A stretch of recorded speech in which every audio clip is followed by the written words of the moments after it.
The following podcast is a Lady K Enterprises production.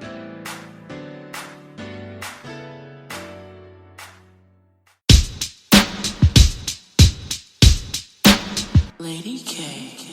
Welcome, and thank you for tuning in to Lady K Chat, a podcast that is designed for all women to become better versions of themselves, which is broadcast every Tuesday and Thursday at 6 p.m. Eastern Standard Time. Various subjects will be speaked upon, such as relationships, personal development, health and wellness, wealth building, children, and so much more.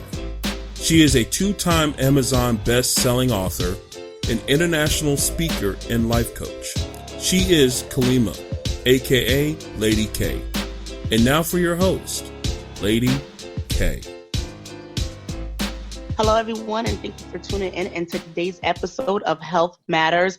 And that's exactly what we're going to talk about today, because your health does matter. It is now 2020. There are so many tools and so many ways that you can get educated on why your health matters to you. But we all know sometimes you have to hear somebody else's story to let it hit home so you can do what's necessary for your life. So today I actually have the pleasure of introducing Miss Shaneka Storey. How are you today, Shaneka? I'm fantastic. How are you? I am great. Thank you for coming on the show today and just sharing your story and telling the people why you're passionate about that, your health, and what does it mean to you and what it should mean to them and why they need to get their health in order as well. So I would like for you just to start up and tell us, why are you so passionate about health? Well, first of all, I'm a nurse by practice, so that's just kind of where I live. I'm always looking to help people become the very best version of themselves. But as nurses, I will say that oftentimes those of us that are in the health profession actually, turn out to be the worst patients, and we are the ones that aren't taking the best care of ourselves. And I definitely fell into that category just because of the lifestyle we lead. When you are working rotating shifts and you are so busy taking care of everybody else, your patients, your family, your extended family, maybe if you belong to a church, your church family, that we fall by the wayside. So definitely that's something that happened to me, and it started to affect me mentally as well. So around this time last year, I was really going through a state of depression where I just was not feeling well about myself. I don't think that I was functioning well in any area of my life, work, mom, wife, just not being good to myself. So I've always enjoyed exercising, and I started getting counseling as well, Christian counseling. And between those two things, I kind of started to find myself again and feel good about myself again. So over the last year, I've been able to stick with my fitness routine, change my nutrition, and I've lost 40 pounds. And as a healthcare professional, it's not like you don't know. And so most adults know that you need to take care of your body and that it's all connected, your mind, body, and your spirit. It's not something that we don't know, but trying to actualize it and make it a consistent practice tends to be challenging for all of us for any number of reasons. So I'm passionate about it because I want people to know that it is achievable. And I want to help as many people achieve it as possible. Wow, I love that. As I was listening to you, you said like one key thing that kind of stuck in my head, and you said you had to get back to you. And I think a lot of us, we fall short of getting back to us because, like you said, we're so dedicated in so many other areas, but we're not dedicated to ourselves. Right. And we've heard all the sayings, and many of us think that they're cliche, but they're so very true. You can't pour from an empty cup. There is a reason why, if you're a believer, you're a person of faith, God tells you to rest, because it is in your rest that you are revived and you are replenished. But we just don't know how to do that in today's fast-paced world, and we don't know how to take care of ourselves. And I think oftentimes we use everything else as an excuse not to take care of ourselves as well, because sometimes it's harder to look inward and do the work on yourself than it is to do everything else. So I think that's, one of the things that I discovered for myself. It's easy for me to pick out everybody else's issues and fix them and help them and run here or there. But when I have to really sit down and take a look at what's going on inside of me, that can be very challenging. Right. That is so true. And I think, we are our biggest critics. Like you Mm-hmm. said, we're great. We can single out everybody else's issues. We can tell them about themselves. But when it comes to us and actually implementing the work, then we kind of stare ourselves in the mirror like, okay, now I got to really work on me. It's like, yes.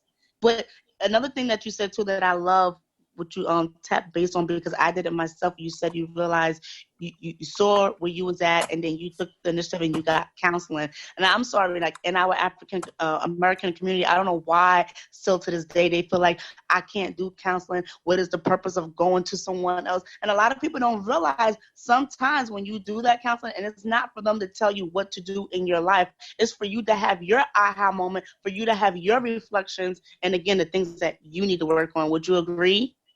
I would. And I think one of the things that my counselor said to me, and honestly, I didn't go for forever. I probably went for 4 or 5 months. And I may at some point need to go back again for a tune-up. But I think, there is a stigma with mental health, as we all know, in this country. It is especially a stigma in the African American community. And, I know you've heard the term intersectionality. So like when you think of the African American community stigma and then the Christian community stigma, where most, a good number of African Americans, are Christians, we think that we can't go get counseling because we should be able to just pray it off. And, you don't have good faith if you have to go see a counselor and you're not praying, you don't believe enough. You don't, there's just so many different stigmas that are associated with culture and faith and even the family that you grew up in, that all of those things compound and you really believe that you can't go ask for help, and you can and you should, because it was created for a reason, so And a I lot of am a people, firm believer in counseling. I am too, because I think, you know what, I Go think ahead. this is one of the biggest thing that people got to get over. I think when people, and this is just natural, and I see this in all areas, when people feel like they have to ask for help, they feel weak. They feel like, oh, that makes me weak by asking for help. But if you really Mm-hmm. think about it, you step back, in other cultures, they help one another. Mm-hmm. They Definitely. are there. And it's nothing wrong with asking for help. And one of the things that I was going to say that my counselor told me was that we all have the solutions to what we need in us. But a lot of times it is so buried by so much other stuff Right. that we can't get to it. So what counseling does for you is to help you dig through some of that stuff, some Right. of the lies that you've started to believe and you have now incorporated them into your thought system and into your belief system, because Right. a lot of that stuff, you've got to get past all of that stuff and help clear that stuff out so that you can get down to the root of the issue and be able to get to the answers that are in each of us. We all know what we need to do, but there are barriers that we've put up in our own mind to be able to get to those answers and actualize them. That is so true. And also, too, a lot of the times people don't realize your root is actually starts from your childhood. A lot of Mm-hmm. things that you went through in your childhood, it carries into your adulthood. And guess what? If you don't tackle it somewhere in your adult life, you're going to keep carrying that inner child in you into, all your endeavors. And people That's don't realize exactly that. right. Mm-hmm. And it's So like you need true. to pump your brakes and analyze. Because let me tell you something. I am a firm believer of counseling too. And I put myself, actually, I went through a divorce. So I put myself in counseling. It wasn't just because I went through it. It's just I had some things to get off my chest, some things to get off my mind, and also find out why I feel the way I do. So now that I was able to tackle it, I can go into these other areas of my life and one by one tackle it, especially my health. I've been like, a size 10, 12 my whole life, right? And then when I got to a certain point of my adulthood, I was reaching into, a 16, and I was like, whoa, wait a minute. Because Mm-hmm. you know what I did? Because I had that mentality that, oh, I can eat whatever I want. And I was doing that when I was younger because my metabolism was so fast. It burned fast. But then as I got older, it was like, wait, I'm not that size 12 no more. You you can't eat and then go to sleep and think you can keep doing that and then you want to lose weight. Exactly. So I Right. had to get over And as myself. we age, it changes. Your body It changes as does. you age. It Yeah. does. So even So, now, like every so often, I would like to put myself on certain cleanses because we need it. I think that's so important. hmm I'm actually getting ready to start a 21-day cleanse with the program that I do now. It's Right. called the Ultimate Reset. And I'm going to start that on Monday. And I'm going to tell you that for me, like I've been doing very well with my program and my exercise and my nutrition and just some things to keep in mind. I think health is, it has many facets and it's not just one thing. So it's your mentality, it's how you look at health, it's your physical fitness, it's your emotional, it's your spiritual, and then your nutrition. So if we just break it down to, trying to lose weight, the bottom line is, and this is something that I took away from, I read a lot and I listen to a lot of other trainers and things like that. And one of the trainers in the program that I do everything online and I stream everything into my home and I work out in my living room, sometimes in my bedroom, Nice. sometimes in the playroom upstairs. It just depends on what's going on in my house. But one of the trainers, she was saying, and all of them say this, and any trainer that you've ever worked with or any fitness person will tell you that your nutrition is 80%. It does not matter how much you work out, you have to eat well. You have to find a method, and everybody's different, but you have to find something that works for you and you have to stick to it and realize that you can work out as much as you want, but even when you work out, you're not going to work out as efficiently and your body isn't going to metabolize as efficiently if you're not feeding your body proper nutrition. So that is like something that is so super important. It's just you have to get your nutrition down, and that can be challenging for a lot of people because when they think of nutrition and healthy food, they think it doesn't taste good. I'm going to have to give up Right. everything that I like. We think of all the things that we have to give up instead of all of the things that you're going to gain. We're going to take a quick break and we'll be right back after this message. Lady K Enterprises are now licensed in the state of Pennsylvania and New York to help you with your insurance needs from auto, homeowner, life insurance, and home security. For additional information, please text the word insurance to 844-446-5374. Again, for additional information, please text the word insurance to 844-446-5374. That is so true. And I'm happy you said that people think, oh, I have to confine myself to one way. And it's like, I have to eat salads. Let me tell you something. Right now, currently, I am on a Daniel fast with my church. And I told everyone, I said, during this time while I'm on this fast, I would not eat a salad. And they was looking at me like, what? I was like, because guess what? When you confine yourself just to eat a salad every day, you're going to get bored. You're not going to have the motivation. And then you're going to end up quit. I actually found other ways to make it, more appealing to me. Nobody said you have to make it so boring and make your life so dull. No. Mm-hmm. It's like, be creative in the kitchen, Yeah, and you have to be in the kitchen. That's the other thing. Like you Yes. have to be willing to cook. You have to be able to find a way. I think meal prep is extremely important. And whatever you do, if you are not bringing food with you when you go out, you are going to stop at whatever fast food place. And it could be someplace like Chick-fil-A where you can get grilled chicken nuggets and a Right. superfood salad. However, Right. that's still money that you're spending and you're not making it yourself. Or you go to Panera like I had to today because I didn't bring my food with me because I raced out of the house with my little boy this morning because he had a meeting with his teacher. And so I had to go to Panera. That's $15 that I just spent. Now Mm. because I do portion control, I broke it up into 2 meals, but Yes. Right. like it's still really, that's a lot of money. So, Right. I find for me, a lot of people, when I approach them about starting a program or talk to them about nutrition, one of the first things that they say is, I can't afford it. And Right. I think, it's mentality. The truth is, if you're in a situation where you have diabetes, you've been told you're pre-diabetic, you have hypertension, the truth is you can't afford not to.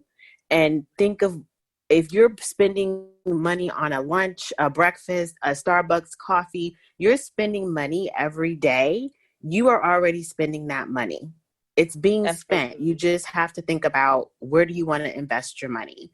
So that's, those are some of the things I try to get people to understand, especially, in the African American community, because we are the people that are most disproportionately affected by every disease state. We have the highest mortality rate, meaning that we're dying from these diseases that other people are surviving. And I think there's a lot of reasons behind that. The stressors of just being African American in our world, in our country, puts us at a higher risk because we have higher stress levels. And then on top of the fact that maybe you can't afford to eat the way you may think you want to, but you can still make healthier choices, Absolutely. And with stores like Aldi and even, BJ's, they're starting to get a lot more of the organic foods and the foods that, the coconut flours and things like that help you make better choices so that it is a little bit more affordable for all of us. But, when you think of affordability, people also need to think about how expensive healthcare is as well.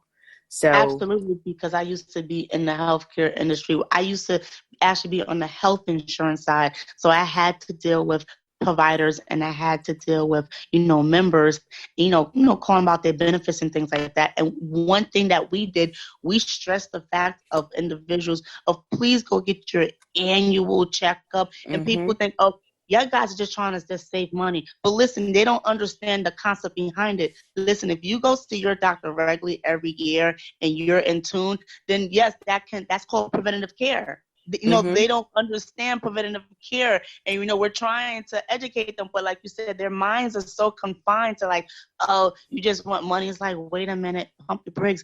Think about it. Doesn't it seem like it makes sense? Don't you want to make sure that you're good? And it's just like, I don't know. It's like, I don't even know how to stress the point to people, but it's like just trying to change someone's mental process is like, oh my God, it's draining. But here it is. I'm just going to give you the information and, you take it. I'm not going to kill myself, but it's like, please, people, please open up your mind. And do you feel that? I do. And one of the things I found that I started doing last year as I started getting more physically fit was something called personal development. And I am an educator as well as a nurse. So like I am a nurse educator. So that's a part of what I do. I teach. So I believe in lifelong learning. And I think one of the things I pointed out like in a post I did was that as children are very curious. They always want to know things. My boys are always asking me 1,000 questions. And at some point I'm just like, can you ask Alexa? Because I don't know. Alexa knows I don't. But I think a lot of the kids' energy comes from their curiosity and their learning and exploring the world. But when we grow into adults, we get stuck in our mindsets and we get stuck in our routine and we stop growing. We stop growing our mind. And one of the ways to do that is personal development, reading a book. Pick up a new book and read it. Expand your mind, expand your thought process. Like, one of the books I read was The Energy Bus, and it's really talking about how to keep your energy up, how to have positive thoughts, and how much your energy affects your life. And now I just started reading Atomic Habits, and it's about how small habits every day add up to big changes. And, when you think that you can't do something, all of the books usually say a lot of the same stuff. But when you're having a problem achieving something, it's not that you can't achieve the goal, it's that you haven't put the proper system in place to be able to achieve the goal. So you have to start small with some small habits. Like if you want to lose weight or you want to be better health, you have to start thinking differently. And the only way you can ever think differently is to read something and to learn a different way of doing something. I'll give you an example for me. I have never been a very organized person, and that's something that I have rehearsed to myself over and over and over again. And in this Atomic Habits book, he was saying, the only way that we ever really change a habit is when we start to think of ourselves the way we want to be. So if I continually tell myself I'm unorganized and I can't be organized, then I never will be. But I have to change my thought process and start saying, Yes. I'm a more organized person. I am an organized person. Not I'm trying to be, but you have to start speaking it. And that you can even take that back biblically, where it says, speak those things that are not as though they were.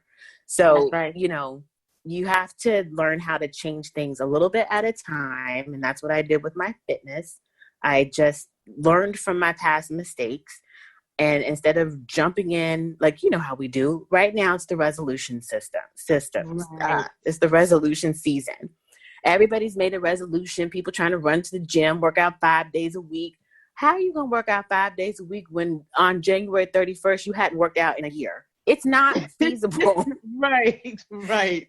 So you're setting yourself up for failure from out the gate. You're not being realistic with where you are, So that's one of the things I stopped doing. I started doing it. I went slowly. I did a 3-week retreat, yoga thing on my program. I did that for 3 weeks. I didn't try to do it every day. I just, took my time and built myself up so that it was easier for me to achieve small, and it just became a habit.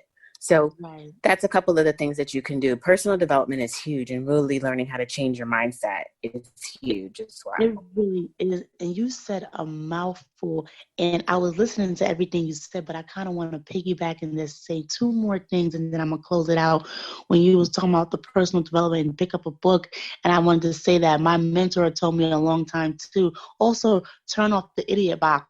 And the idiot box, is the TV. Sometimes a lot of people, let me tell you something, I used to be a TV person, right? I watch TV all the time. I think within the past maybe year, I don't watch the TV as much. I'll be lucky if I even watch 30 minutes in a week.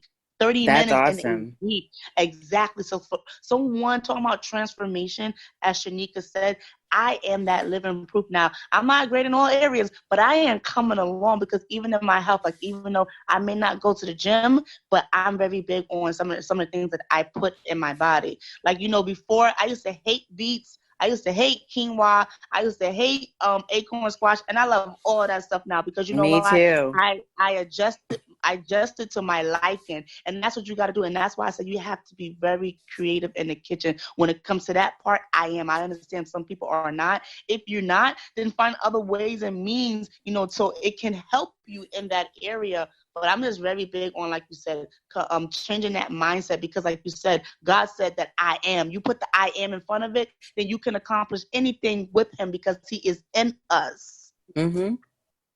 So yeah, that's an awesome thing to think about. It is definitely in you. And if you are a believer, just think about that scripture that says the same power that raised Jesus Christ from the dead lives in you. So if that power is in you, you have the ability to transform any area of your life with the help of the Holy Spirit. You just take it there. But let's go to another scripture. Faith without works is dead. So you cannot sit there and talk about, bless me, help me. I don't want to have hypertension and I don't want to lose my toes to diabetes. Yet you're still eating cakes and drinking soda. So let's, we have to be realistic about what we're doing too. But small changes add up to big results as well. That is correct. Thank you. Yo, Shaneka, I really enjoyed this conversation. This was phenomenal. I thank you so much. If the people wanted to reach out to you and find you, how can they reach you? So I'm on Facebook. It's Shaneka Dunn Storey. On Instagram, it's Storey Girl 36 on Instagram. So those are my 2 ways that they could reach out to me. And I'd love to have anybody. My goal is to help at least 100 people this year change their life mentally, physically, and spiritually. So I hope people will reach out to me again, Shaneka Dunn Storey on Facebook or Storey Girl 36 on Instagram. And that's Storey, Storey. Thank you so much, Shaneka. I appreciate everything, all the value information that you shared today. Ladies and gentlemen, continue to follow me at Lady K Chat on Facebook and Instagram. And you guys have a wonderful night. Thank you very much. Lady K.